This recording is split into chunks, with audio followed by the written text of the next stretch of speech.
পাঁচজন সন্তান, চারজনের মাথায় পাগড়ি দিলাম, কোরআনওয়ালা হাফেজ হয়ে গেছে। এদের সিনার ভেতরে 30 পারা কোরআন আল্লাহ মুখস্থ করায় রেখেছেন।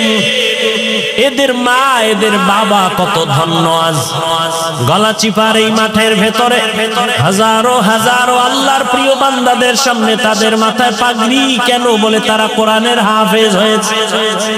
খবর নিয়ে তাকাইয়া দেখো, আজ ওদের মা বাবার ঈদের মতো আনন্দ। মহিলা সবার কাছে বলে, জানোনি আমার ছেলে আজ পাগড়ি নিয়েছে, কোরআনের হাফেজ হয়েছে। বাবাই সবার কাছে আনন্দ করে, আমার ছেলে আজ হাফেজে কোরআন। এরে আম্মা জানেরা, আপনাদের জীবনটা তো ধন্য। আপনারা খাদিজা রাদিয়াল্লাহু তাআলা আনহার মতোই তো নারী, বড় দামি।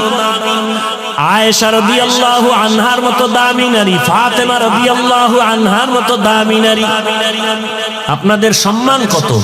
কিয়ামতের ময়দানে কোটি কোটি কোটি কোটি মানুষের সামনে আল্লাহ যখন জিজ্ঞাসা করেই ফেলেন, যদি ও হাজারো কোটি মানুষের মাঝে আমি একজন ব্যক্তিকে দেখতে চাই, আমার মুহাম্মদ, আমার প্রিয় নবী, তার হাতে হাত লাগাইয়া প্রথম কালেমাটা কে পড়েছো, ওই ব্যক্তিটাকে আজ আমি হাসরের মাঠে পুরস্কার দেব। দুনিয়ার কোন পুরুষ দাঁড়াতে পারবে না। একজন নারী দাঁড়াইয়া যাবেন, দাঁড়ায় বলবেন, ও দয়ার মালিক, আপনার বন্ধুর হাতে প্রথম কালেমাওয়ালা আমি নারী, একজন খাদিজা রাদিয়াল্লাহু আনহা।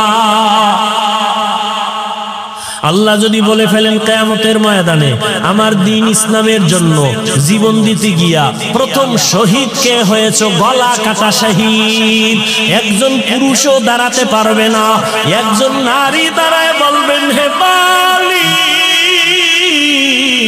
আপনার দ্বীন জিন্দা করার জন্য আমি শহীদ হয়ে রক্ত ঝরাইছি, আমি একজন নারী, সুমাইয়া রাদিয়াল্লাহু আনহা। মন্দিরেরও দরজা খোলা, মসজিদেরও দরজা খোলা। মন্দিরে ঢুকো, বাধা নাই। মসজিদে ঢুকো, নিষেধ নাই। পরীক্ষার হল। গানের বাজনা মাইক চলে, গানের প্যান্ডেল চলে, মেলার আওয়াজ চলে, নাচ গানের মাইক চলে, ওয়াজেরও মাইক চলে। এটাই তোমার পরীক্ষার হল। তুমি গানের প্যান্ডেলে ঢুকবা নাকি তুমি কোরআনের প্যান্ডেলে ঢুকবা?